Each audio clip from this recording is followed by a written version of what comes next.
tardes a todas y a todos. De verdad es un gusto recibirles esta tarde a ustedes y por supuesto a todos ustedes también en el marco del inicio de la Feria Internacional del Libro. En nombre de la Universidad de Guadalajara ofrezco una cordial bienvenida y un cordial saludo a esta mesa de análisis titulada La Nueva Suprema Corte, Justicia Renovada para México, para un México democrático, organizada por nuestra Casa de Estudios a través del Centro Universitario de Ciencias Sociales y Humanidades. En un contexto de transformación institucional, el propósito que tiene esta mesa de análisis es propiciar una reflexión que sea abierta, que sea plural y que sea también profunda sobre los ejes proyectados para la nueva Suprema Corte de Justicia de la Nación. La presencia aquí de 4 integrantes de la Corte, 2 ministras, 2 ministros, brinda sin duda alguna una oportunidad única para acercarnos a todos ustedes como estudiosos y especialistas del derecho, pero también al público en general, a los principios y propósitos que inspiraron la reforma judicial, una reforma trascendental, así como los retos también que es tan importante tenerlos claros que se perfilan en esta nueva etapa. Así que a nombre de la Universidad de Guadalajara no tengo más que agradecerles la presencia de todas y todos ustedes y desear que este análisis, que esta discusión sea muy productiva y por supuesto beneficiosa para nuestro país. Sean bienvenidos. Muchísimas gracias.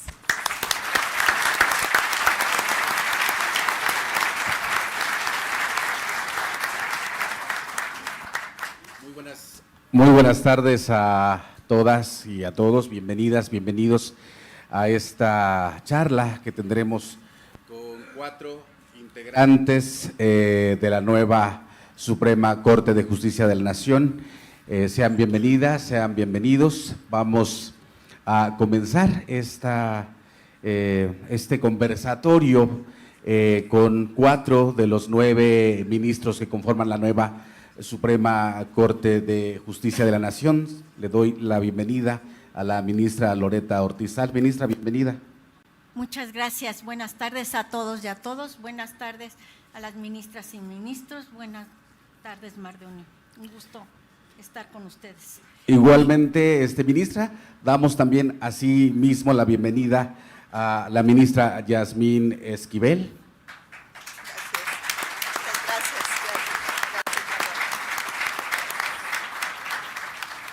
También le damos la bienvenida al ministro Giovanni Azael Figueroa.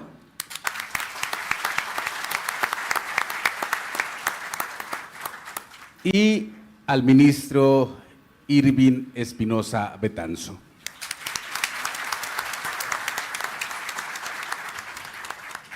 Como ustedes saben, hubo en México una reforma al Poder Judicial. Esta reforma al Poder Judicial llevó la elección de las ministras y los ministros a las urnas. Esto que se vive como una suerte de hito en México, se celebra, digamos ahora, con la posibilidad de tener en esta mesa a 4 de los 9 ministros. Así que vamos a comenzar con esta charla y yo quisiera empezar a partir de esta reforma al Poder Judicial, que como ustedes saben fue por lo menos polémica en muchos de sus sentidos. Sin embargo, me parece que a la luz de lo que está ocurriendo es muy importante ejercer esta suerte de jugada democrática en la cual las ministras y los ministros se presentan ante ustedes para hablar de esto. Yo quisiera comenzar con eso, la renovación y la legitimidad de la nueva Suprema Corte de Justicia de la Nación, y quisiera pedirle a la ministra Loretta Ortiz, en tanto ella ha sido la que nos ha convocado a esta mesa, para que nos diera su punto de vista. Renovación y legitimidad de la Suprema Corte de Justicia de la Nación. Tiene la palabra, ministra, hasta por 5 minutos. Muchas gracias. Bueno, me alegra estar de nuevo en la Feria Internacional del Libro de Guadalajara, un espacio donde el pensamiento se comparte, se cuestiona y enriquece. Agradezco la invitación para conversar sobre la nueva Suprema Corte de Justicia.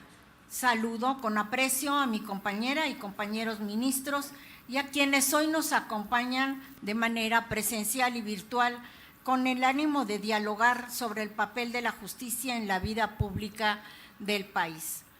Hablar de renovación de la Suprema Corte no implica únicamente referirnos a un cambio de su integración, significa hablar de una transformación institucional profunda que ha redefinido la relación entre la justicia, la ciudadanía y la democracia en nuestro país.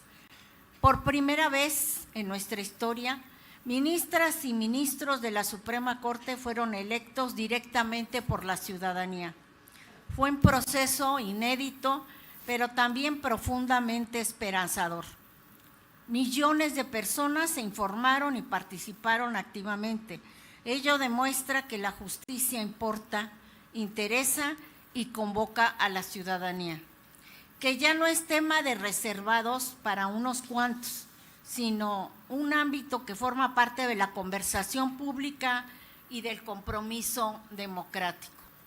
Este ejercicio también colocó a la justicia constitucional en el centro de la vida pública y nos recordó algo fundamental, que la legitimidad de una institución también depende de la confianza social, que se logra construir y mantener. Quiero subrayar algo importante. La legitimidad no se agota en esta elección. La legitimidad se renueva todos los días con el trabajo, con la calidad de nuestras sentencias y con la forma en que dialogamos con la sociedad. La legitimidad inicial debe convertirse ahora en legitimidad institucional y social. Y eso se logra si la Suprema Corte demuestra con hechos que está a la altura de los grandes desafíos de nuestro país, mediante trabajo constante y a través de la cercanía y sensibilidad frente a los problemas de las personas. Durante muchos años el Poder Judicial fue percibido como una instancia distante, técnica y ajena a la vida cotidiana. La percepción dominante era la de una corte que hablaba para unos cuantos en un lenguaje difícil de comprender y desde una lógica excesivamente formalista. Romper esta distancia es uno de los cambios más profundos que hoy estamos llamados a consolidar. Esta reforma busca reducir esa distancia, busca acercar la justicia a la gente, que la justicia sea comprensible, más accesible y más sensible a la realidad social del país. La ciudadanía confió en un nuevo modelo de integración, pero esta confianza solo se sostendrá si demostramos que podemos ofrecer respuestas claras, oportunas y útiles. Ello implica transformar la forma en que nos comunicamos, es decir, la forma en que comunicamos nuestras sentencias, escuchar con sensibilidad y reconocer los contextos subrayados de desigualdad que aún limitan el acceso a la justicia. Resolver no basta. Hoy debemos explicar con claridad las razones y los efectos de cada decisión. La confianza ciudadana nos impone un deber reforzado, explicar lo que hacemos, cómo lo hacemos y por qué lo hacemos. Ya no basta con resolver los casos. Tenemos que hablarle a la sociedad con un lenguaje claro, comprensible y accesible. Tenemos que explicar cómo inciden nuestras resoluciones en la vida cotidiana, en el acceso a la salud, en la educación, en el trabajo, en un medio ambiente sano y en la desigualdad sustantiva. La justicia no puede seguir siendo percibida como un ámbito distante, debe sentirse cercana y útil, debe sentirse presente en la vida diaria. pero eso es uno de los retos más urgentes, es fortalecer la comunicación judicial, las nuevas reglas de deliberación del Pleno, más ordenadas, transparentes y accesibles, que buscan que la ciudadanía comprenda no solamente las decisiones finales, sino también el proceso mediante el cual se construyen los criterios, argumentos y consensos. Al reorganizar la dinámica de las sesiones, ordenar los tiempos de participación y hacer más transparentes las posiciones de cada integrante, contribuimos a que la ciudadanía comprenda no solo las decisiones finales, sino también todo el proceso mediante el cual se construyen. Una deliberación más estructurada, más clara, más pública, no solo mejora la calidad del debate jurídico, sino que acerca a la sociedad al quehacer de la Corte, al permitirle entender cómo se forman los criterios, cómo se ponderan los argumentos y cómo se construyen los consensos. La forma en que deliberamos también comunica, y por ello estas nuevas reglas contribuyen a una justicia más transparente y comprensible para todas las personas. Es necesario que la sociedad pueda dar seguimiento a lo que resuelva la Corte, entender cómo impactan sus decisiones y exigir coherencia entre el discurso y la práctica institucional. Esta justicia cercana es también una justicia que se deja observar. Es indispensable que la sociedad pueda seguir de manera sencilla lo que resuelve la Corte, entender el impacto real de sus decisiones y exigir coherencia entre el discurso y la práctica institucional. La transparencia ya no es solo un valor, es una condición para sostener la legitimidad democrática. Esta nueva etapa nos exige ampliar las formas de acceso a la información judicial. No todas las personas se informan por los mismos medios ni tienen las mismas herramientas. Por eso debemos impulsar estrategias de comunicación incluyentes que consideren la diversidad cultural, lingüística y territorial del país. Una justicia que aspira a ser nacional debe ser antes que nada capaz de hablar en los múltiples lenguajes del país. México es un país pluricultural.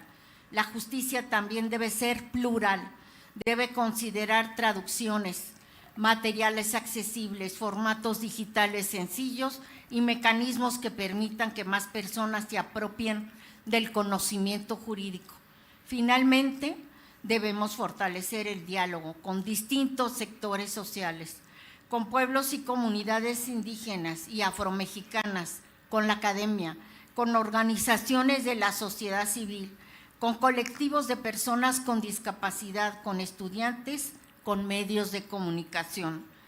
La Corte no debe encerrarse en sí misma, debe estar abierta a escuchar, a dialogar y a explicar. Y esa apertura no se logra únicamente desde el Salón del Pleno, se construye también en el territorio, en el contacto directo con las comunidades, con las universidades, con las organizaciones y con las personas que viven cotidianamente los efectos de nuestras decisiones.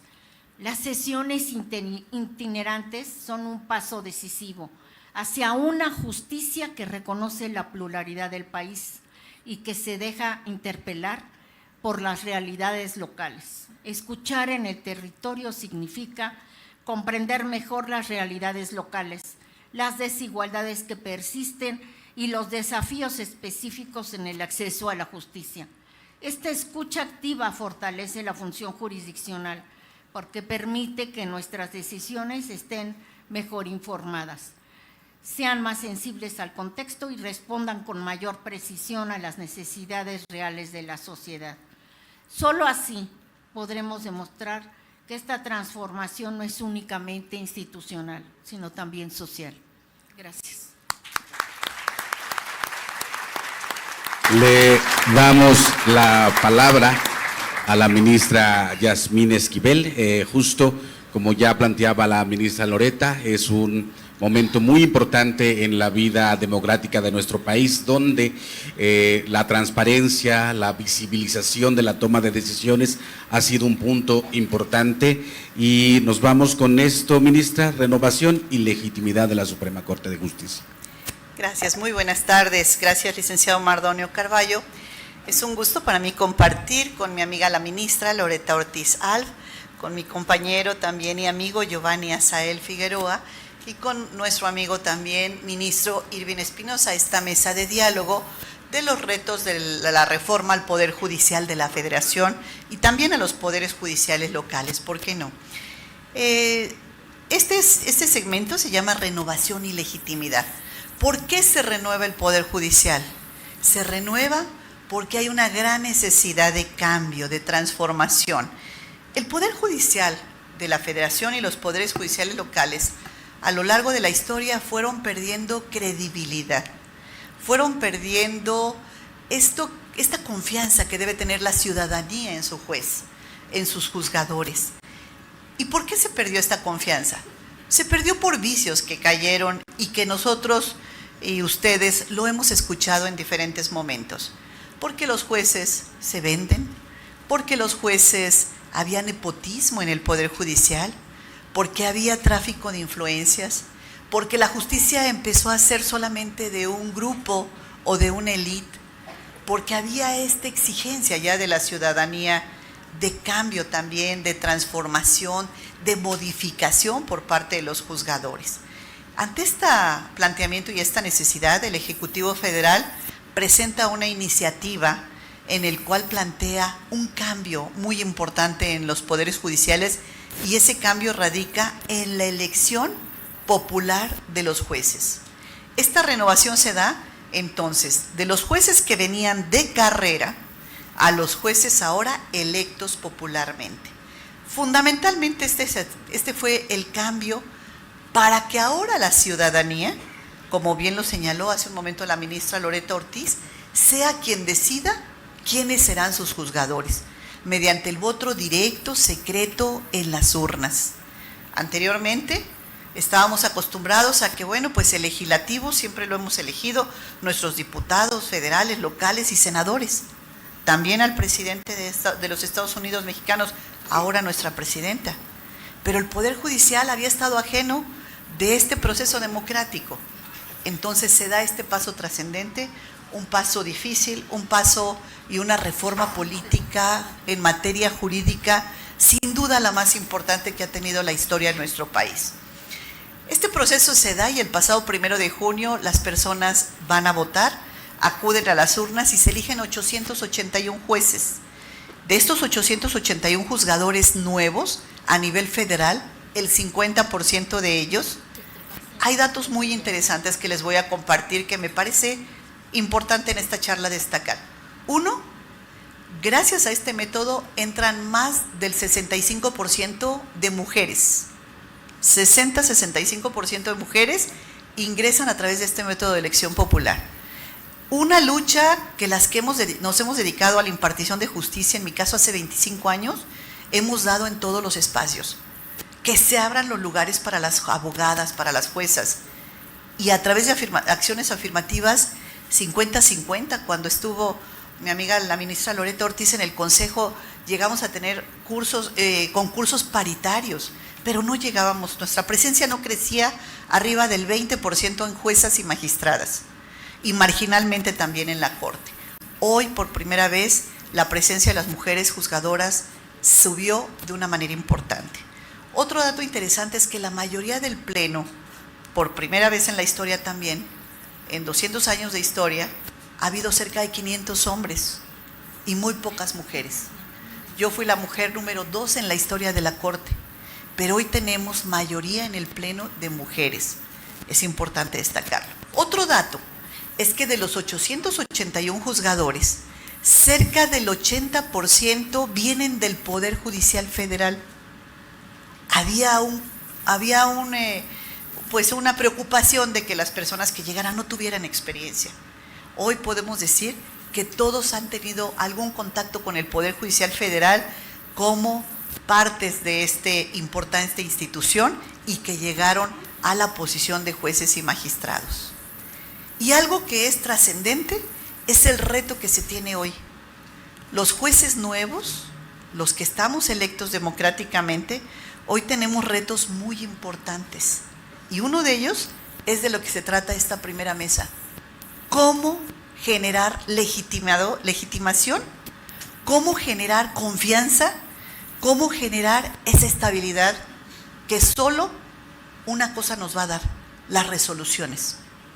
No va a haber otra forma que nosotros podamos obtener una auténtica legitimidad si no es mediante resoluciones sólidas, imparciales, auténticas, autónomas. El artículo 17 dice que todos tenemos derecho a un juicio justo, a un juicio impartido por personas independientes y autónomas, que no respondan a intereses políticos, que no respondan a intereses económicos ni tampoco a intereses fácticos. Es un derecho humano el derecho a la impartición de justicia.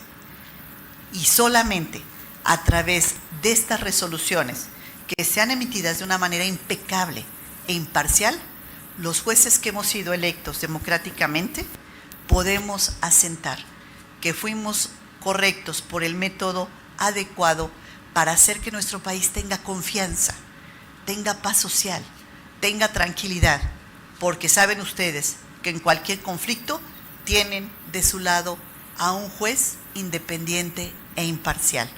Muchas gracias.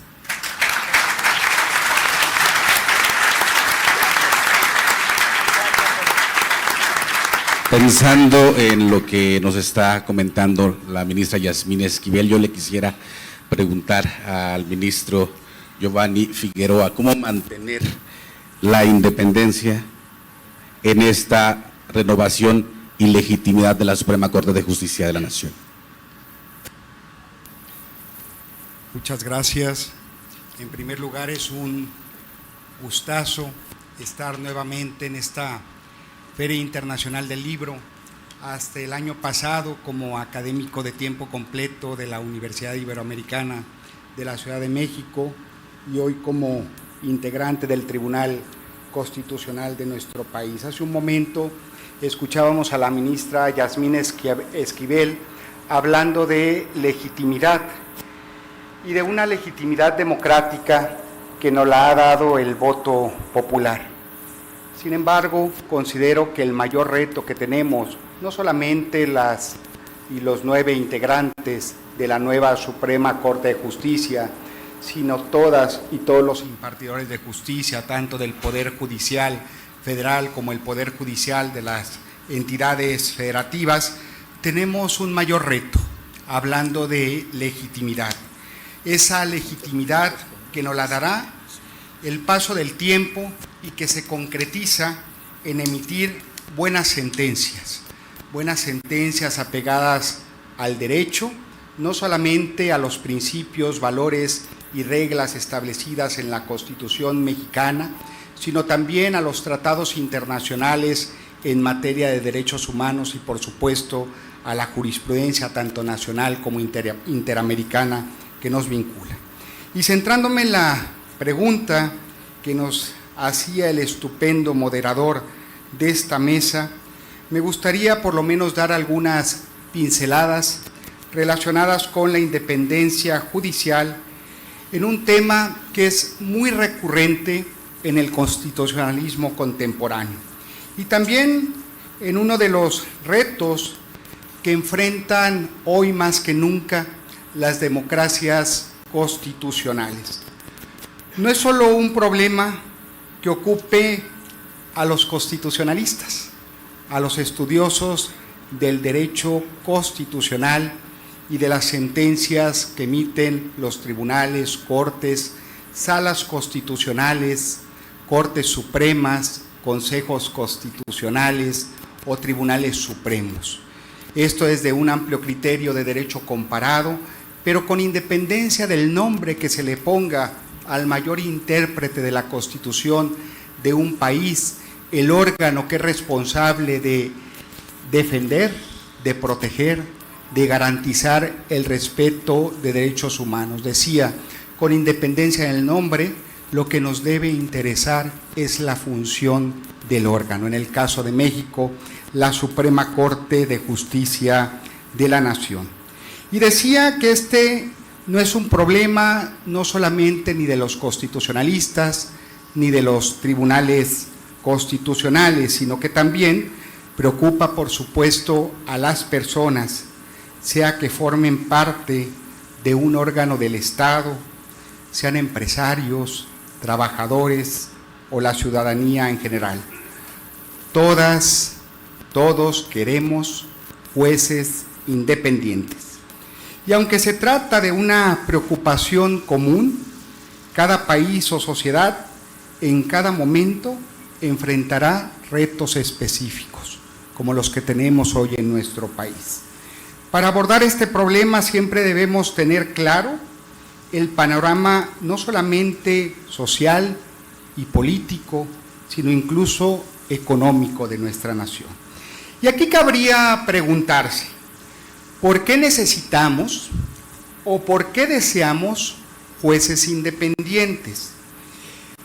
Y aunque la respuesta, con pequeñas variaciones en la idea que tenga cada uno de ustedes, y que pudiera parecer clara, considero que al hacer manifiesto por qué es valiosa la independencia judicial, es que podremos discutir mejor los problemas o incluso los grandes riesgos a los que nos enfrentamos. Me explico. Vivimos en un Estado, como se ha repetido hasta la saciedad, constitucional y de derecho. De modo que necesitamos reglas precisas para ordenar la vida comunitaria, es decir, la relación constante entre las personas y también para dividir el poder y limitar a las autoridades. Y esto es uno de los pilares centrales del constitucionalismo. Esas reglas previstas no solamente en sede constitucional, sino también en los códigos y en las leyes, requieren de un árbitro para que se cumplan y además para que se respeten. Necesitamos jueces que las usen para resolver los problemas que se presentan día con día y también que denuncien esos jueces, sobre todo los constitucionales, cuando esas reglas no se respeten. Y esto me lleva a una segunda idea, que tiene que ver con lo siguiente: dejar entrever por qué la independencia judicial es tan valiosa. Si procuramos establecer reglas, lo deseable es que se usen para mediar y resolver las problemáticas entre grupos, intereses o personas. 25 minutos más. No leí bien. Voy a tratar de ser breve. Gracias. Y la independencia judicial es en algunas ocasiones concebida como un medio, no como un fin o valor en sí mismo. Algunos académicas, por ejemplo, viene a mi memoria un estudio muy interesante de la Universidad de Nueva York, han sugerido que la forma adecuada de estudiar la independencia judicial es entenderla como un medio para alcanzar otros valores constitucionales, como por ejemplo la democracia, la igualdad, la seguridad jurídica, la representación, la transparencia, la rendición de cuentas. Al entenderse como un medio, la independencia judicial, es posible confrontarla con otros valores constitucionales que implícita o explícitamente están configurados en las constituciones de nuestros días. Además, porque no se busca una independencia total de los jueces. Es deseable que sean responsables cuando estos jueces infrinjan otros valores constitucionales. Y al tratarse además la independencia judicial de un medio, Es preferible, desde mi punto de vista, que su configuración en las constituciones tome en cuenta un balance entre independencia, representación, como la que tenemos en México, y rendición constante de cuentas. ¿Cómo se vulnera la independencia judicial? Y seguramente, nuevamente, varios de ustedes tengan alguna respuesta. Yo solamente doy algunas de ellas. Como por ejemplo, cuando un juzgador resuelve los casos que se le presentan a partir, por ejemplo, de elementos ajenos a lo que él estima que establecen las normas. Si bien es cierto, en una sesión de la Suprema Corte de Justicia de la semana pasada, hacía hincapié que los integrantes de un tribunal constitucional no podemos convertirnos en jueces máquina y que no podemos regresar a aquel aforismo francés que establecía que los jueces son la boca muda de la ley. Tampoco es adecuado que los integrantes de una Suprema Corte nos convirtamos en jueces Hércules, retomando la idea de Dworkin. Jueces Hércules que todo lo pueden, incluso cambiar el contenido de una constitución. Y ahí es donde entra un elemento central de la justicia constitucional, que es el autocontrol. Y ese límite que tenemos como jueces constitucionales nos lo da el propio ordenamiento constitucional. Finalmente, cabría preguntarse, ¿cómo podemos asegurar la independencia judicial? Y al hacerme esta pregunta, es inevitable recordar a mi querido maestro, uno de los padres del derecho procesal constitucional, disciplina del ordenamiento jurídico a la que me he dedicado a lo largo de más de 20 años de estudio riguroso, el maestro Héctor Fiz Zamudio, primer presidente de la Corte Interamericana de Derechos Humanos. Y retomando su rico pensamiento, él decía que han sugerido varios académicos, entre ellos él, que se asegura la independencia judicial a través de las denominadas garantías institucionales, porque éstas sirven precisamente para intentar inhibir o impedir que las personas juzgadoras estén tentadas a tomar en cuenta presiones o elementos que inciden indebidamente en su razonamiento o en sus determinaciones. Y un juez constitucional, hoy más que nunca, además de ser independiente, debe ser consistente y congruente en sus decisiones. Muchas gracias.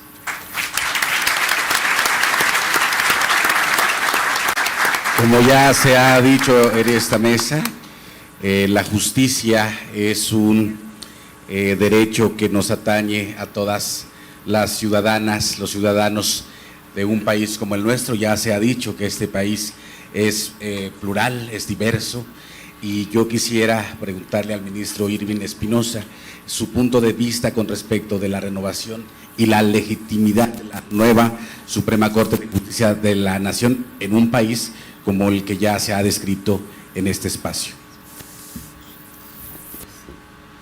Muy buenas tardes a todas y todos ustedes. Agradezco sinceramente la invitación de los organizadores de esta Feria Internacional del Libro, también obviamente a la Universidad de Guadalajara y a la ministra Loretta Ortiz, que fue la que me obligó a venir, pero lo hago con mucho gusto. Y agradezco también estar aquí con mis compañeros ministros, la ministra Yasmín Esquivel, el ministro Giovanni Figueroa, y obviamente tener un moderador de lujo, al maestro Mardonio Carballo, a quienes pues algunos de nosotros no teníamos el gusto de conocerlo, pero sí de oírlo, muchas de sus disertaciones. Hablando precisamente de autocontroles, voy a tratar de autocontrolarme y ajustarme al tiempo que se me ha dado. que fueron 7 minutos. Pero quiero partir de algo sobre la legitimidad que se genera a partir de la actividad, no solamente de las personas juzgadoras, sino de cualquier persona servidora pública. Hay que, desde mi punto de vista, hay que poner en el centro de actuación a las personas. La actividad del servicio público es para las personas y esto tiene que ver profundamente con un cambio de modelo institucional.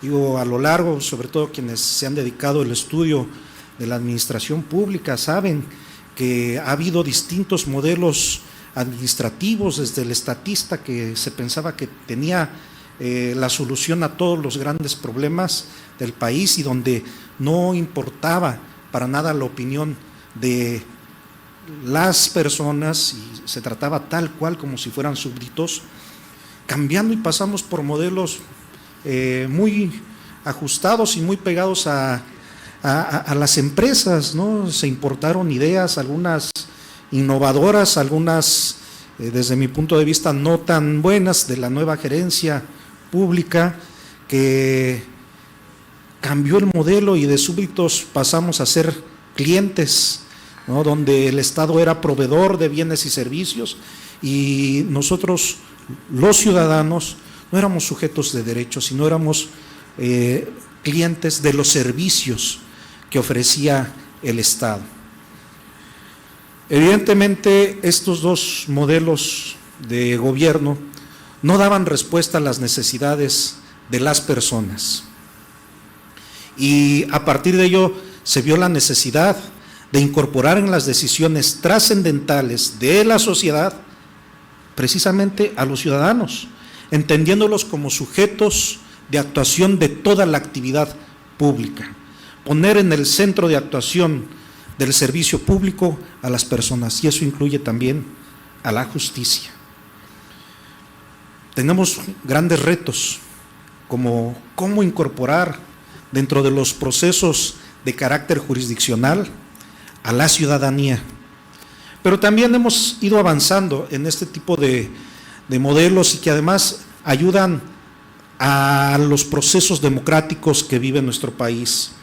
Temas como la transparencia, la rendición de cuentas, la responsabilidad de las personas servidoras públicas y, ojo, no solo de las personas servidoras públicas, sino también de las personas particulares, sean personas físicas o morales, que tienen vínculos con el servicio público. Y me refiero muy específicamente a las personas que participan en los contratos de obras públicas y de adquisiciones y que también ahí ellos también tienen que rendir cuentas.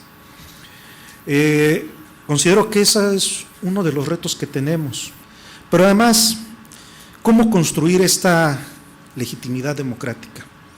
Y creo que algo que es el gran reto, no solamente para la Corte, sino para todas las personas que nos dedicamos al ejercicio del derecho, es tratar de hablar lo más claramente posible.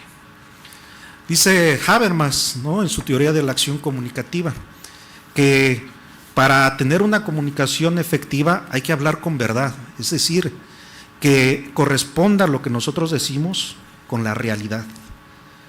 Pero además hay un segundo elemento que desde mi punto de vista es fundamental, la veracidad, es decir, que no solamente que haya coincidencia entre lo que decimos y la realidad, sino que además verdaderamente lo concibamos como verdadero, que hablemos de manera honesta, pero además con reglas del juego con las que todos coincidamos, y parte de esa coincidencia tiene que ver, en mi punto de vista, con una actividad de carácter dialogante, que eso es lo que tenemos que hacer como máximo tribunal constitucional, donde respetemos el valor de las opiniones coincidentes con las opiniones disidentes. Eso es parte de los ejercicios democráticos que tenemos que ir llevando a cabo desde el Tribunal Constitucional, porque ese tipo de ejercicios serán los que se verán reflejados en los demás órganos jurisdiccionales del país. Además, hacerlo con un lenguaje claro, y sencillo, un lenguaje ciudadano, porque aunque todos reconocemos que las sentencias deben de tener un anclaje jurídico y que debe de estar soportado en conceptos jurídicos y que en ocasiones son complejos, precisamente el reto de nosotros es que todas las personas entiendan a qué nos estamos refiriendo. Porque la justicia, como derecho humano, es un concepto que nos atañe a todos. No es exclusivo de las personas abogadas ni de las personas que se dedican al derecho. A partir de estos ejercicios dialogantes, democráticos, de verdad, de veracidad, es que se va construyendo la legitimidad del propio Tribunal Constitucional. Y obviamente, parte de este diálogo es reconocer que no todas ni todos pensamos igual. Y esto me da pie a mencionar algunas cuestiones. Cuando dentro de las críticas se hicieron a este proceso de elección de las personas juzgadoras y particularmente de quienes integramos ahora la Suprema Corte de Justicia de la Nación, muchas personas y muchas voces críticas dijeron: todos van a votar igual, porque todas y todos piensan lo mismo. Y quienes le hayan dado seguimiento a la actividad de la Corte habrán advertido que esto no es así. Tenemos opiniones disidentes y coincidentes. Y eso es precisamente parte del valor democrático y eso es lo que va a ir construyendo día con día la legitimidad democrática y que además estará dirigida principalmente a todas las personas. Creo que ese es uno de los retos, ya tratando de autocontrolarme y de autocontenerme, me dedicaré en mi siguiente participación a ahondar sobre los temas que son materia de esta mesa. Muchas gracias. Muchas gracias al ministro Irving por esa autocontención. Les quiero decir que tenemos 3 temas y a mí me gustaría, en tanto el tiempo que nos queda, quisiera poder diferirlo en 2 preguntas concretas, porque tenemos la perspectiva de género y me encantaría que por ello y de suyo hablaran la ministra. Si quieren, comenzamos ahora con la ministra Yasmín Esquivel, sí, y luego vamos con la ministra Loretta Ortiz. Perspectiva de género en la nueva conformación de la Suprema Corte de Justicia de la Nación. Gracias, licenciado Mardonio. Bueno, pues la perspectiva de género es un tema fundamental, y les voy a comentar lo siguiente. Hace un momento escuchábamos aquí a la doctora Carla Planter. Ella es la rectora de la Universidad de la UDG de la Universidad de Guadalajara, la primera mujer rectora de una universidad pública en nuestro país.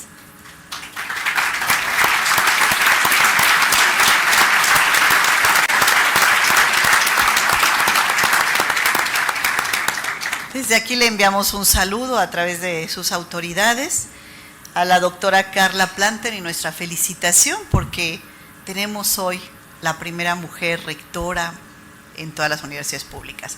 Pero también tenemos la primera mujer presidenta de México, algo que nuestras abuelas desearon, nuestras madres aspiraron, nosotras lo estamos viviendo.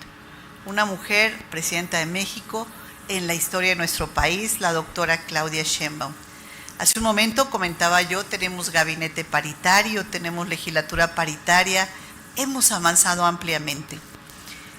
Pero ¿por qué queremos estar las mujeres en los espacios de decisión? Porque si tenemos una sociedad donde el 50% son mujeres, en esa misma proporción queremos estar en los espacios donde se deciden las cosas, no menos, no nos corresponde menos. Es un tema más que de cotes de justicia. Nosotras en la sociedad somos el 50% y en esa proporción queremos estar participando en estas cuestiones donde se deciden los temas públicos y también los temas privados. Hay otro aspecto más. Hoy tenemos y estamos en los 15 días de activismo, donde se conmemora el Día Internacional para Eliminar la Violencia de Género, el 25 de noviembre y los 15 días posteriores. 15 días naranjas, 15 días de activismo, en donde queremos que se eliminen las violencias en contra de las mujeres. Hemos avanzado sin duda alguna, muchísimo. Tenemos inclusive leyes que pueden ser un referente a nivel mundial, pero aún tenemos violencias extremas en nuestro país, la más grave, el feminicidio, donde entre 9 y 10 mujeres todos los días mueren por cuestiones de género en nuestro país. Tenemos que alzar la voz, y la vamos a alzar desde donde estemos, de la más alta tribuna de nuestro país, desde el Senado, de la Cámara, de la Presidencia de la República, de la Corte. Vamos a alzar la voz mientras haya mujeres violentadas en nuestro país. La violencia de género es una violencia extrema, no tan solo física, psicológica, social, económica, patrimonial, financiera, sometimiento, la más extrema, el feminicidio. No puede ser que tengamos esas cifras en nuestro país, y seguiremos levantando la voz, y entre más alto estemos, desde ahí podemos y vamos a señalar todas estas cuestiones y la impunidad que se genera en cada uno de estos espacios. Pero otro aspecto más. Hoy tenemos protocolos en la Corte y en el Poder Judicial Federal para juzgar con perspectiva de género. ¿Y qué significa ese otro aspecto de juzgar con perspectiva de género, que es nuestra materia? Significa que vamos a ver a la persona y su circunstancia y su contexto social. ¿En qué condiciones vivía esa mujer? Y les voy a poner un caso que se da con alguna frecuencia, el juzgar con perspectiva de género. Una mujer que ha ido a denunciar, que ha ido a las autoridades, que ha señalado que ella es objeto de un acoso por parte del marido, que ha sido violentada, que ha sido ultrajada. Y de repente la mujer, pues en un acto de desesperación, con algún arma punzocortante o con alguna otra, mata al marido en su desesperación por su defensa. Esos casos pues se deben de juzgar con perspectiva de género, con todos los elementos que existen en el expediente de cuáles son las circunstancias que rodeaban a esa mujer para llegar a esos extremos. O estos actos que se llegan a dar cuando las mujeres son sometidas por el crimen organizado, u otros contextos que se dan dentro de lo que vive alrededor una mujer en campesina, rural, una mujer indígena, una mujer en condiciones de pobreza, una mujer inclusive con discapacidad. Todos estos contextos sociales se tienen que analizar y revisar, y es cuando tenemos que aplicar el protocolo para juzgar con perspectiva de género, que tiene que ver con las circunstancias que están rodeando el caso. No nada más ver la norma fríamente y el caso, sino también analizar estos contextos sociales que se llegan a ver. Entonces, hoy la perspectiva de género dentro del Poder Judicial Federal es fundamental, no tan solo en el juzgar, sino también en la presencia de mujeres, porque una sociedad civilizada es aquella que respeta a sus mujeres. Gracias.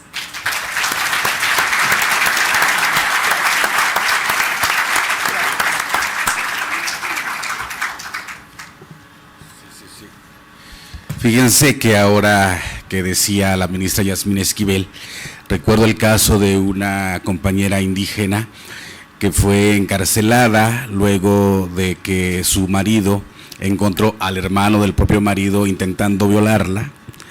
Esta mujer se llama Adela, es mazateca, y a la que metieron a la cárcel fue a ella, y estuvo muchos años en la cárcel. Entonces, muy importante esto que acaba de acotar la ministra Yasmín Esquivel. Vamos con la palabra a la ministra Loretta Ortiz. Muchas gracias. Bueno, partimos que por primera vez en la historia de México tenemos una presencia mayoritaria en el Pleno de mujeres. Somos exactamente las mujeres que fuimos electas, ahora sí, tenemos una presencia mayoritaria. Está la ministra Sara Irene, la ministra Estela Ríos, la ministra Lenia Bates, la ministra Yasmín Esquivel y su servidora, que venimos de trayectorias muy diversas y distintas. Si alguien duda sobre la legitimidad y lo democrático que fue la elección, hay que ver nuestras trayectorias y nuestro camino ha sido distinto, pero nos conjugamos en una cosa, cierto y seguro, que somos mujeres. ¿Y de qué sirve tener en la Suprema Corte de Justicia y en el Pleno mayoritariamente la presencia de mujeres? Y es precisamente lo que señalaba y puntualizaba la ministra Yasmín Esquivel Moza con mucha precisión. Es que nosotras estamos obligadas a juzgar con perspectiva de género. ¿Qué significa esto de juzgar con perspectiva de género? Hay un protocolo incluso que se ha emitido la Suprema Corte para juzgar con perspectiva de género.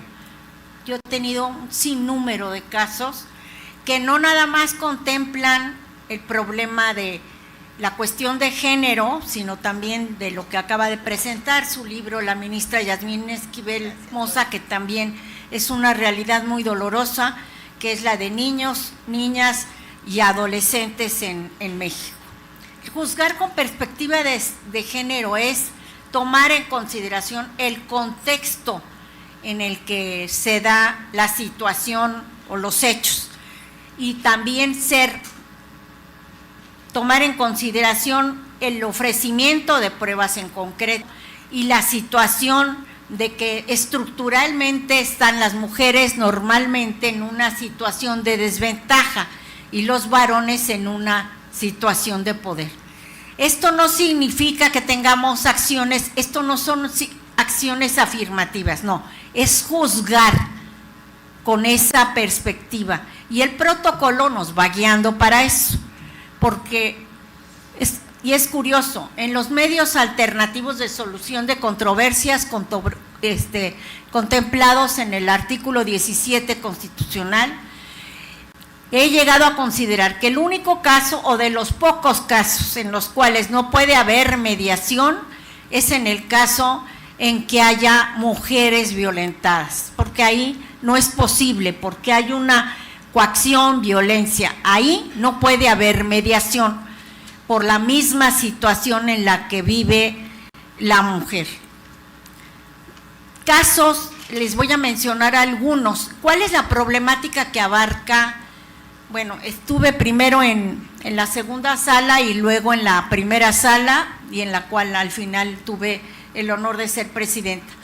En la segunda sala tuvimos el caso, y lo estoy diciendo para que contemplen y vean la nueva realidad. Contemplen y vean la nueva realidad con la nueva integración. Y la única que me apoyó en ese entonces fue la ministra Yasmín Esquivel Moza, que estábamos ahí las dos. Este fue el caso de una niña menor de edad, escasos 4 años, que fue abusada por su maestro de kindergarten, y que los demás de la sala, díganse, Javier Lainez Potisek, que fue el que más se opuso, Alberto Pérez Dayán y Luis María, sostuvieron que como no se demostró, porque además el colegiado resolvió con base al interés superior del niño y consideró que las declaraciones las podía, porque ser el quid, presentarlas la madre, porque la niña no podía hablar. Las niñas abusadas, acosadas, maltratadas, etcétera, violadas, normalmente no pueden hablar. Sus caritas se agachan, no pueden voltear a ver a muchas personas, no nada más a las autoridades jurisdiccionales. Entonces, como la niña no pudo hablar y habló la madre, consideraron que las pruebas no habían sido consideradas oportunamente que tenían que volver a interrogar a la niña, que era revictimización, y que bueno, en todo caso, que no se iba a considerar la declaración de la madre, y que había que reinstalar al profesor de kindergarten, porque era un asunto laboral al kinder, y volverlo a poner en contacto con los niños y con las niñas. ¿Saben qué pasó? A los 3 meses abusó de otro menor de edad. 3 meses. 3 meses, el primer caso, ¿no? ¿Cómo vamos a...? Pobrecito del maestro abusador y acosador. Para eso sirve juzgar con perspectiva de género y interés superior del niño. Interés superior del niño. Segundo caso, todavía no termina desgraciadamente, pero bueno, ahí voy. Primer asunto, cuando llego a ser presidenta de la sala, bueno, me pide una reunión con una chica, una mujer que era adolescente, que tenía un novio y que la acosaba y la acosaba y la acosaba. Ella quiso terminar con él, no la dejaba terminar con él y la amenazaba el joven con que si terminaba con ella no sabía lo que iba a hacer. Es un caso real. Le dice la chica al menor de edad a su mamá, le dice, y que todavía no hemos terminado, le dice a su madre: oye mamá, ya quiero terminar con mi novio y pero no me quiere dejar, me está amenazando y acosando y ya me siento insegura, molesta, me da temor, tengo miedo. Y le dice: no te preocupes, vamos a hablar con la mamá de tu novio. Van a hablar con la mamá del novio y le dice: yo voy a hablar con este chico. Hablaron con este chico. 3 días después,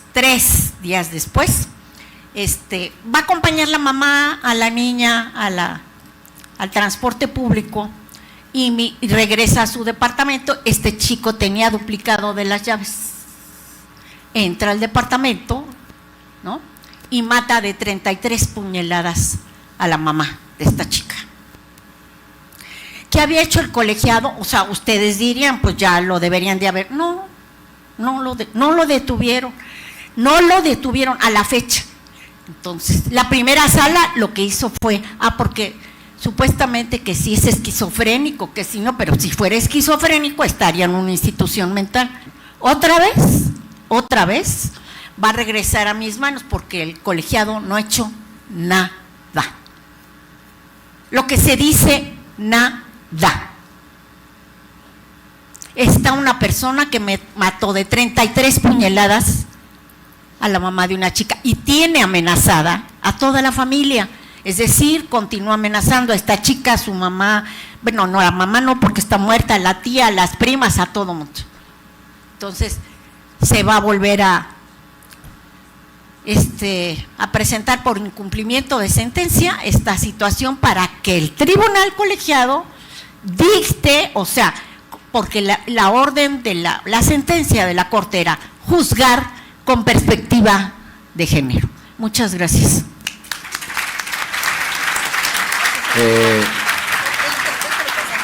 En esta conformación de la nueva Suprema Corte de Justicia de la Nación, a mí me toca encargarme de la transmisión de las sesiones del Pleno.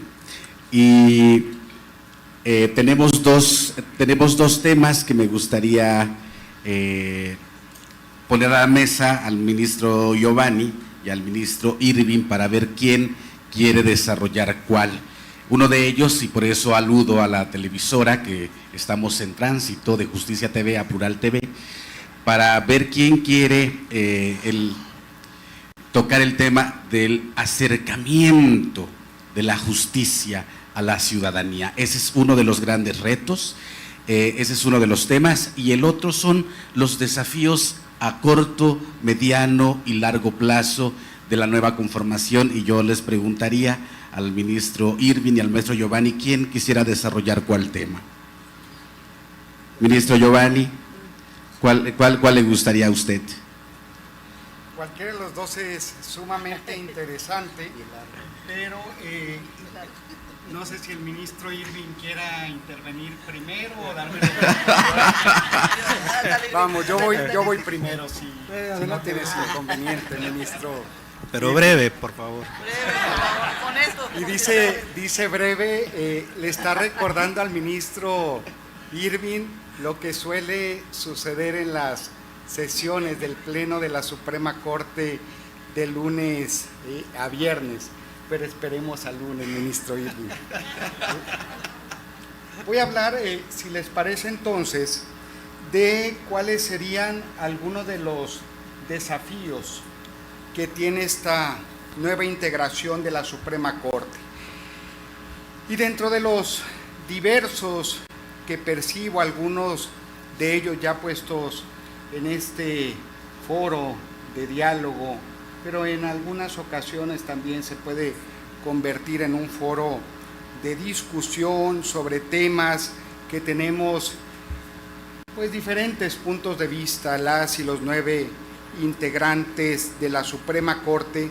Me voy a centrar sobre todo en uno que muy poco se ha tratado en los últimos ya 30 años de justicia constitucional, si partimos de esa emblemática reforma del 31 de diciembre de 1994, a través de la cual, por primera vez, la Suprema Corte de Justicia de la Nación se convierte en un auténtico tribunal constitucional. ¿Y por qué señalo esto?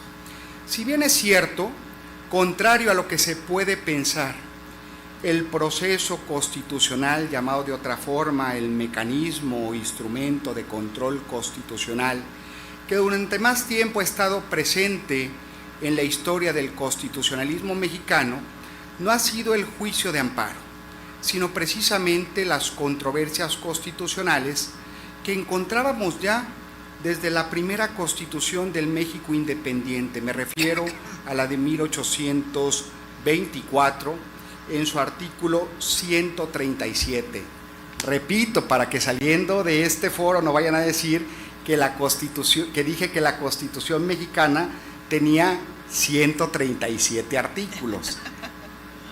Preciso, estoy refiriéndome a la Constitución de 1824, donde encontrábamos de manera muy limitada ese instrumento de control que permite incluso hoy en día determinar cómo proteger el principio de división de poderes y el principio de federalismo mexicano. A través de una sentencia emitida de la Suprema Corte en antaño como ahora, la Suprema Corte de Justicia de la Nación tiene el monopolio para determinar cuándo un órgano del Estado se considera invade ámbitos competenciales de otros.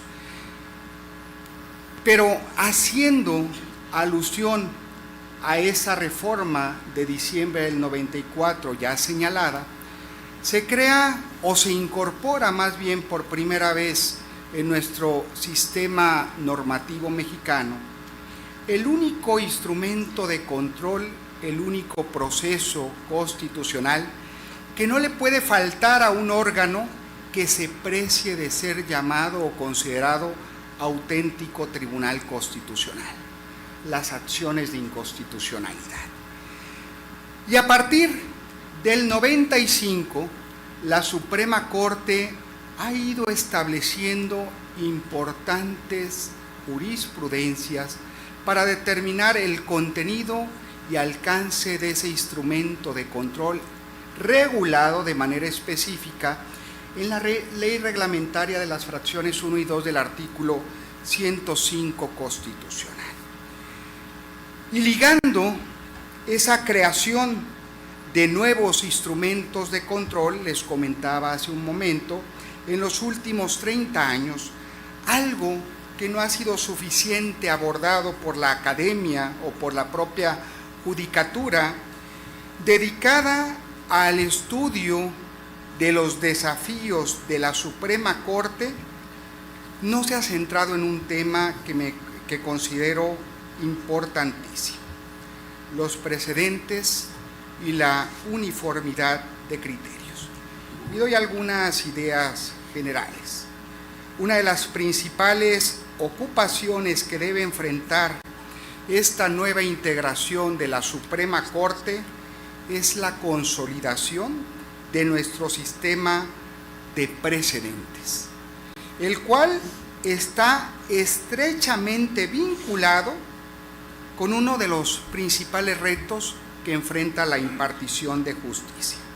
Pero además me percato de otro reto, el de construir mejores sentencias que nos acerquen a las y los ciudadanos, tema al que se referirá en un momento el ministro Irving. Uno y otro tema están intrínsecamente emparentados. Para consolidar un sistema de precedentes, resulta indispensable que transformemos nuestras sentencias y tal vez la metodología que seguimos para elaborarlas.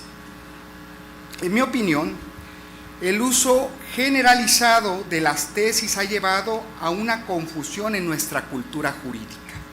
La asociación, o dicho de otra forma, la equiparación entre tesis, ya sean aisladas o jurisprudenciales, y sistema de precedentes, no son lo mismo. Varias de ustedes, y me refiero a ustedes como personas siguiendo el lenguaje inclusivo al que han hecho referencia mis queridas compañeras ministras de la Suprema Corte, varias de ustedes sabrán que es común hoy en día que las y los estudiantes utilicen las tesis para estudiar, que las abogadas las invoquen en sus demandas y consecuentemente que las juzgadoras y los tribunales las usen como fundamento central del proceso argumentativo de las sentencias. Esto, por supuesto, no tiene nada de malo. Primero, porque es congruente con la historia que de manera rápida, ¿sí?, se podría compartir de los últimos 30 años de jurisprudencia constitucional, o incluso yendo un poco más allá. Desde 1917 son la vía oficial para difundir las decisiones no solamente de la Suprema Corte Mexicana, sino también de los tribunales colegiados de circuito. También porque esa práctica es fiel a la tradición de nuestra cultura de corte civilista, con una gran influencia del derecho francés. En las familias jurídicas derivadas o vinculadas de esa tradición, hay una preponderancia del derecho codificado, en oposición al derivado de la labor judicial, como sucede sobre todo en los sistemas anglosajones. Por tal razón pienso que las tesis mexicanas se acoplaron de manera muy conveniente a nuestro sistema jurídico, y gracias a su consulta podemos entender, entre muchas otras cuestiones, cuál es la interpretación de un artículo de carácter ya sea legal o constitucional, las obligaciones que tienen cierta autoridad, la vía adecuada para ejercer cierto derecho. Es decir, las tesis de algún modo son una especie de consecuencia de producto judicial que sustituye, pero que en ocasiones suplanta no solamente a la legislación, sino también a la propia Constitución. Y ahora sí, para finalizar, porque ya me volvieron a pasar esta tarjeta, destaco que los precedentes, ¿sí?, y los criterios deben de estar unificados, que como Suprema Corte debemos determinar si en nuestro sistema jurídico, tal vez cabría preguntarnos, tenemos dos sistemas de jurisprudencia. El primero, el de precedentes, que pareciera referirnos a la sentencia misma. Y por otro lado, el sistema de jurisprudencia vinculado a las famosas tesis a las que ya he hecho alusión. Me parece que haber retomado las tesis, por ejemplo, en acciones y controversias constitucionales y de algún modo equipararlas con nuestro sistema de precedentes, claro que era un paso necesario, dada la forma actual en que todavía se configuran las sentencias. ¿A qué me refiero con eso? A que tenemos sentencias muy complejas y poco entendibles. Así es muy difícil, por no decir casi imposible, para la ciudadanía seguir una línea de precedentes de aquello que decide la Suprema Corte. Y como lo he sostenido desde hace más de 15 años como académico y hoy como juez constitucional, como integrante del Alto Tribunal, es necesario establecer un mejor sistema de presentación y de configuración de las sentencias, con lenguaje claro, con lenguaje muy cercano a la población. Me da la impresión que los jueces mexicanos escriben demasiado. Y ya por motivo de tiempo no voy a abundar en lo que he dicho en muchas ocasiones, en lo que he repetido hasta la saciedad en diferentes foros. Solo reiteraré que necesitamos sentencias configuradas en lenguaje muy comprensible para las personas, porque eso habla también de cercanía y de transparencia. Necesitamos sentencias en donde aquello que se transcribe no sea la regla. Solo así, logrando sentencias claras y cortas, es que eventualmente podremos transitar y consolidar nuestro sistema de precedentes. La tarea no es sencilla, es ardua, y las y los ministros que integramos la Suprema Corte, creo que en eso es de las muchas cosas que coincidimos, las y los nueve integrantes, estamos comprometidos con esta y muchas otras misiones de este nuevo Poder Judicial. Muchas gracias.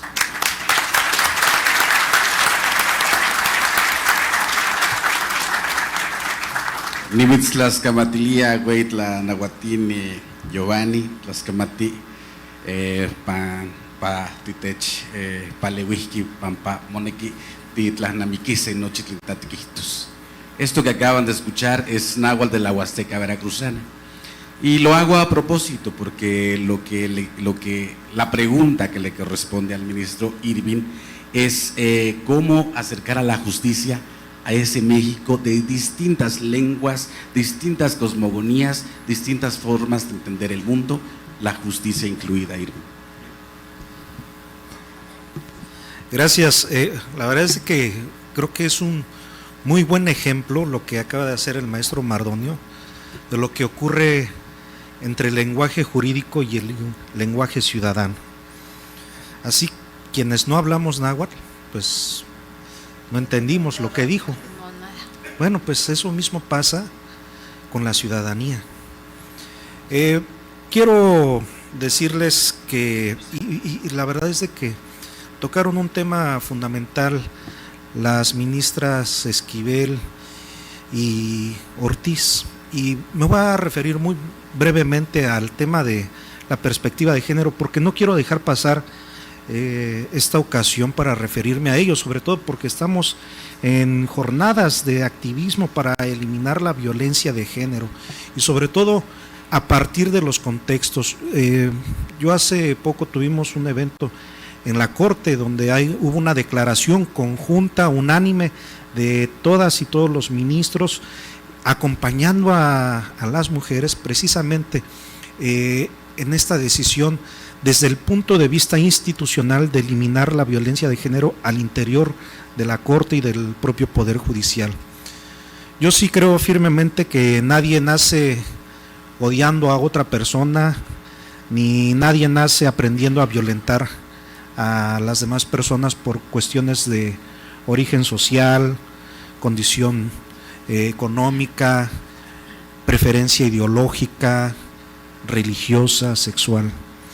Y para nosotros como sociedad, y particularmente para nosotros los hombres, necesitamos desaprender conductas que violentan a las mujeres. Y es un compromiso que tiene que ser ético, y no solamente tiene que estar vinculado a jornadas, debe de ser de manera constante y permanente. ¿Cuántas veces no hemos advertido que en circunstancias iguales se opta por darle un espacio a un hombre, ¿no? Porque pues las mujeres tienen que ir a atender, a recoger al niño, a la niña, cuidar a los padres, y creo que eso es algo que nosotros tenemos que ir eliminando de manera constante, permanente, diaria, los días, todas las noches. Y no quería dejar pasar este momento, porque además es también parte de cómo irnos acercando y construyendo una sociedad distinta. También considero, ya en el tema que más centrado en cómo ir acercando la justicia a la ciudadanía, fíjense, yo parte de mi experiencia personal, me tocó ser su procurador jurídico y de derechos humanos en la Procuraduría General de Justicia del Distrito Federal, y algo que advertí es que cuando uno entra a ese tipo de espacios, en realidad, en lugar de sentirse seguros, se siente espantado, se siente desprotegido, se siente vulnerable. Y uno de los grandes retos que tenemos los tribunales, todos los tribunales, incluyendo la propia Corte, es darle la garantía a cualquier persona que acuda a un tribunal, si es víctima de un delito o de un acto ilícito, que se sienta protegida y resguardada por la justicia, que el inocente sepa que no será sancionado injustamente, y que el responsable de un acto ilícito sepa que va a tener castigo, porque solamente de esa manera, eliminando la impunidad, vamos a poder ir generando confianza entre las personas.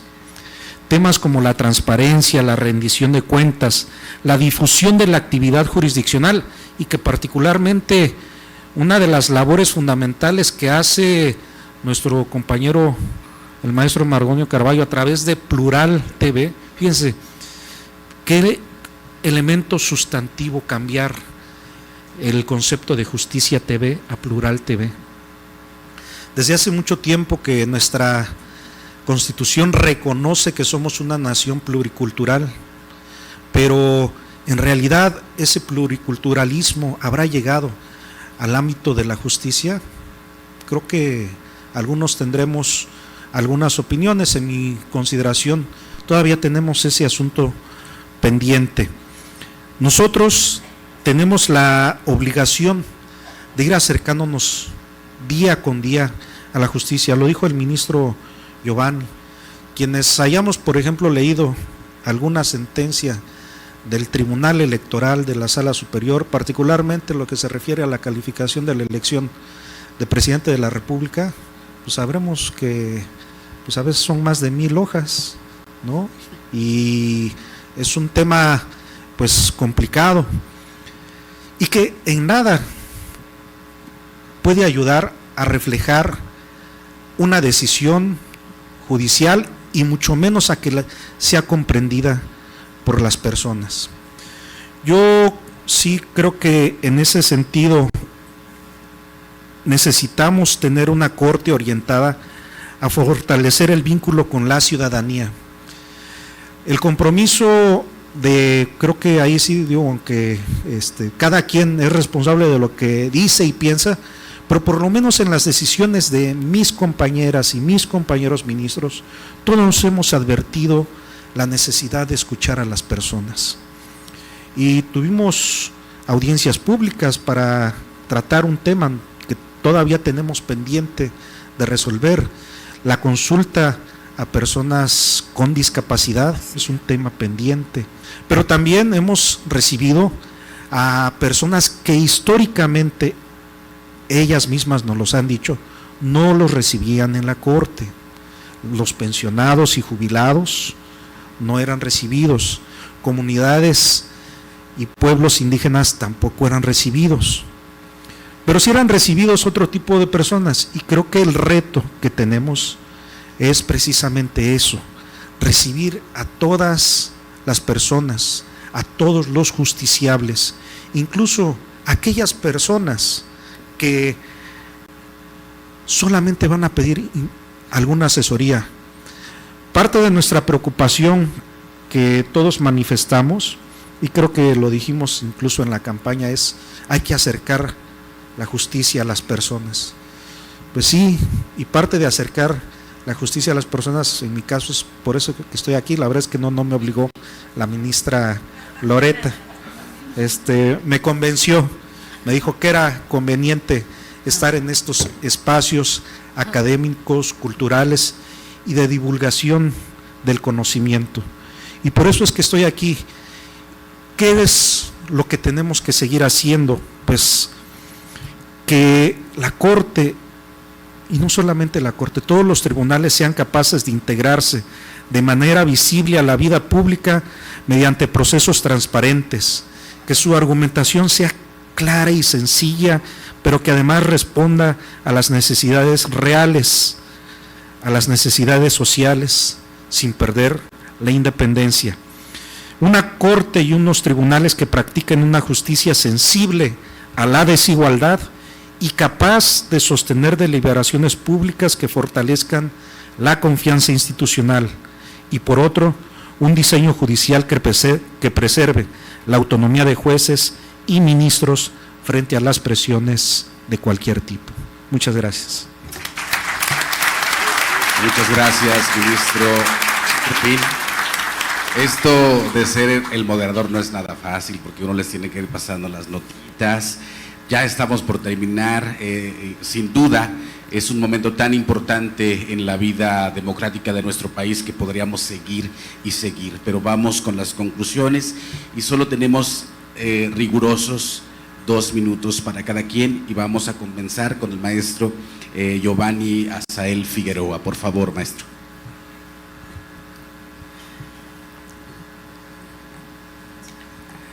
Cabe aclarar que de acuerdo a su programa nos ha estado recordando a mitad de tiempo nuestras intervenciones, el moderador.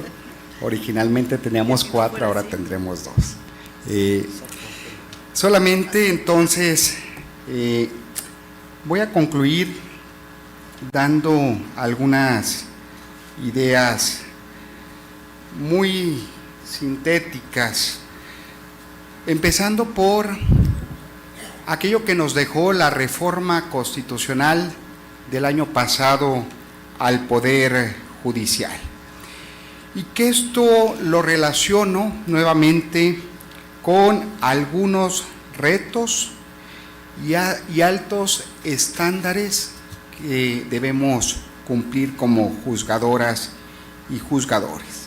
Pero también nos brinda la oportunidad de contribuir a mejorar nuestro sistema de impartición de justicia, desde la visión de una ciudadanía que hacía tiempo, como ya se ha mencionado en esta mesa, que estaba olvidada, especialmente los grupos más vulnerables o también llamados desventajados.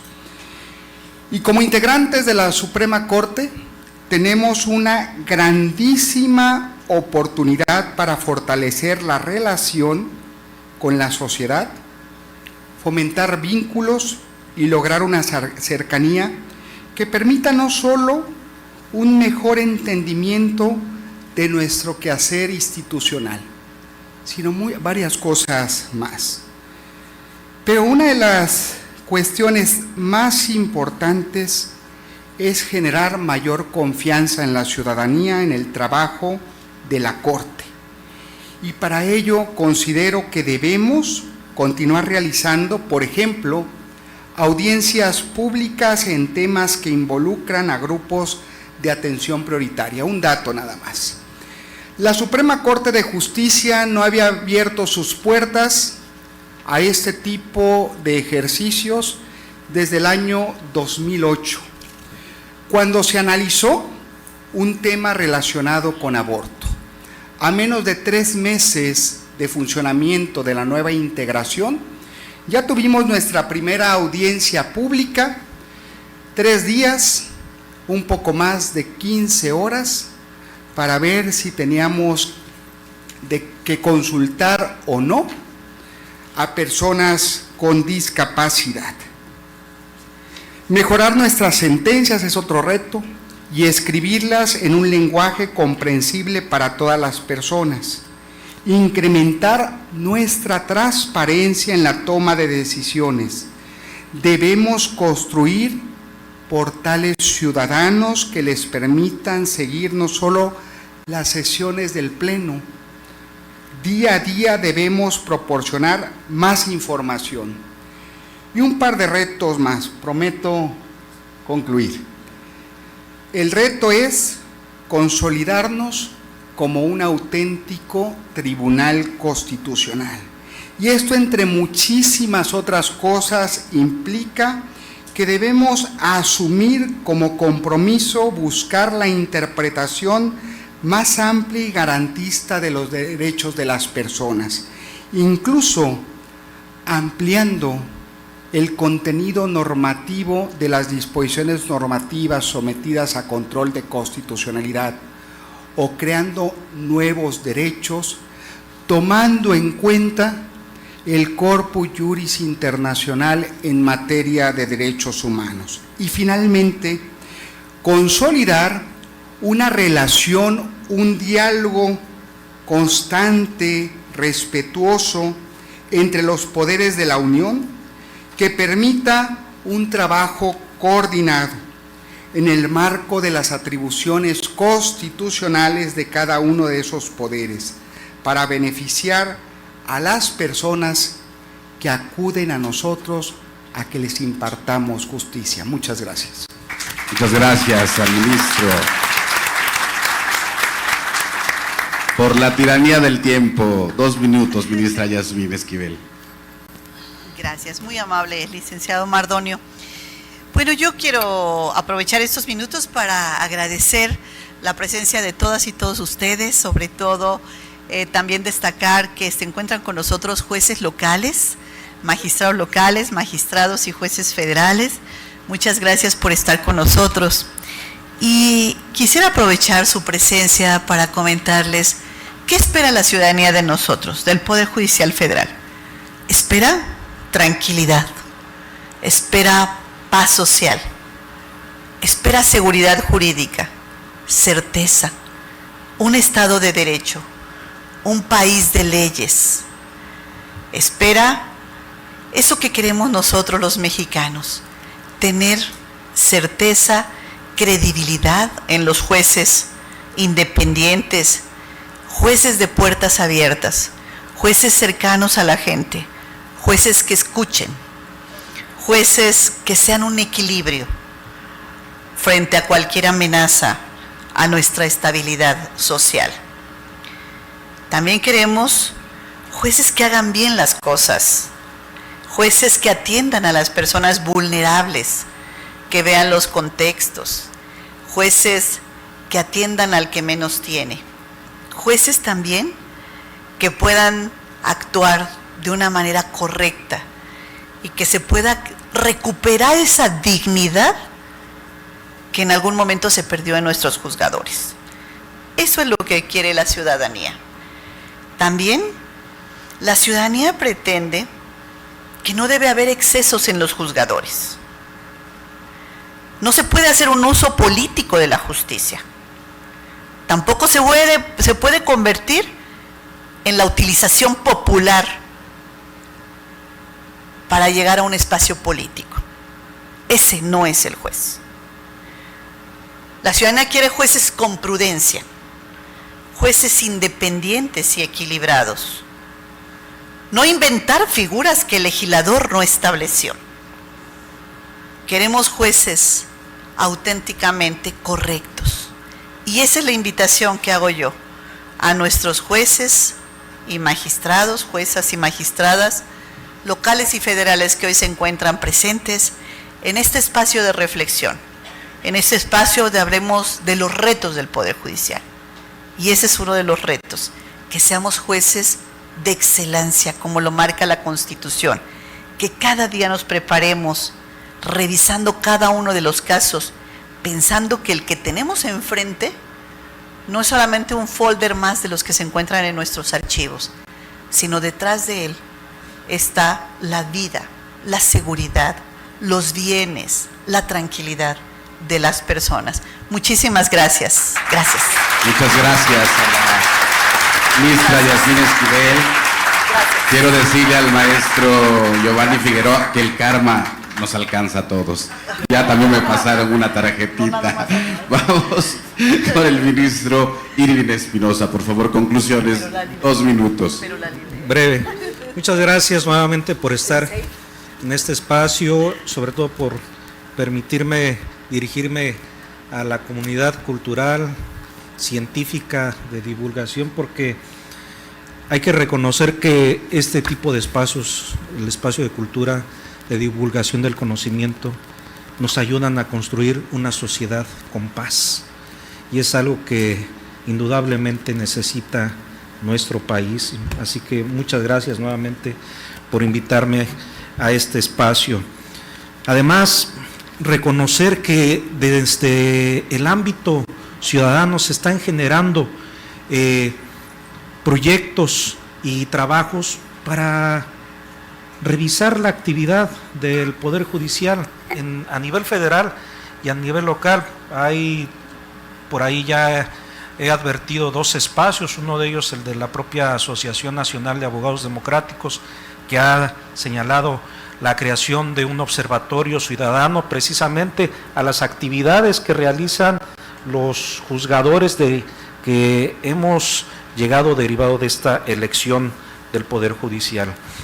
Y finalmente decirles que el compromiso es constante y permanente. Una de nuestras obligaciones es acompañar estos procesos sociales.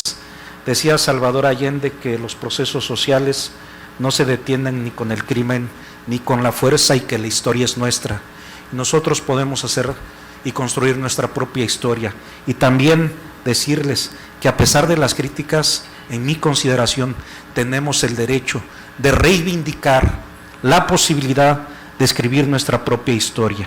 Y bueno, es a través de este tipo de procesos democráticos como el que surgió a partir de la reforma del año pasado y que ahora la estamos viviendo. También el reto por parte de nosotros es que cumplamos el objetivo en la medida que a todas y a todos las personas juzgadoras nos vaya bien, le va a ir bien a México. Muchas gracias y pues nos vemos pronto. Muchas gracias, ministro Irving Espinosa. Cerramos conclusiones con la ministra Loretta Ortiz Alba. Gracias. En los próximos años enfrentaremos desafíos muy complejos. Litigios relacionados con la crisis climática, la inteligencia artificial, la protección de los datos personales, las nuevas formas de violencia, los derechos de las personas en contextos digitales, la protección de las infancias, las migraciones, las desigualdades estructurales que persisten en vastos sectores de la sociedad. Frente a estos retos, la Suprema Corte tendrá que seguir fortaleciendo su capacidad de adaptación, de escuchar, de aprender y de dialogar con la sociedad, con la academia, con la ciencia, con los movimientos sociales y con las realidades que se transforman rápidamente.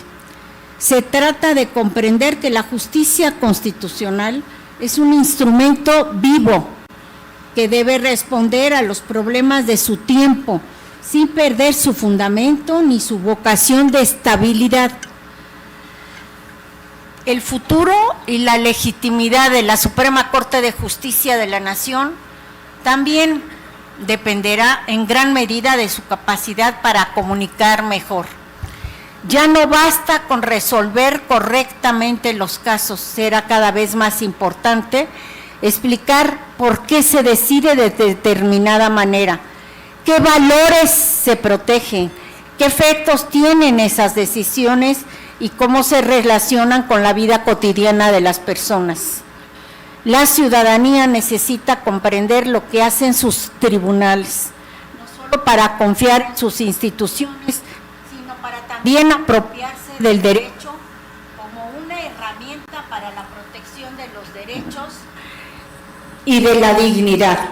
Asimismo, el futuro de la Suprema Corte pasa por seguir fortaleciendo su institucionalidad, por cuidar no solo el contenido de las sentencias, sino también la forma en que se construyen, a través del diálogo, el respeto de la pluralidad interna y la búsqueda constante de los consensos que refuercen la solidez de sus criterios. La Corte del futuro no podrá ser una institución que se encierre en sí misma. Tendrá que ser una Corte que escucha, que dialogue, que se presente en el territorio, sensible a las realidades locales, comprometida con la justicia, no solo formal, sino también sustantiva. El futuro de la Suprema Corte se medirá en algo muy concreto. Si logra convertirse en una institución en que la ciudadanía confíe, no por lo que dice, sino por lo que hace. Que cuando una persona vea una sentencia de la Corte, sienta que ahí hay un esfuerzo genuino por comprender su realidad, sus necesidades y sus reclamos. Que las decisiones contribuyan a reducir las brechas y no a profundizarlas. Esa me parece que es la gran responsabilidad de esta nueva etapa, construir una Suprema Corte no solo para el derecho, sino para toda la sociedad. Una Corte que acompañe, que escuche, que proteja y que contribuya a hacer más accesible, más comprensible y más cercana la justicia para todas las personas. Ese es el horizonte que tenemos por delante y es también mi compromiso personal. Muchas gracias. Muchísimas gracias, ministra Loreto Ortiz.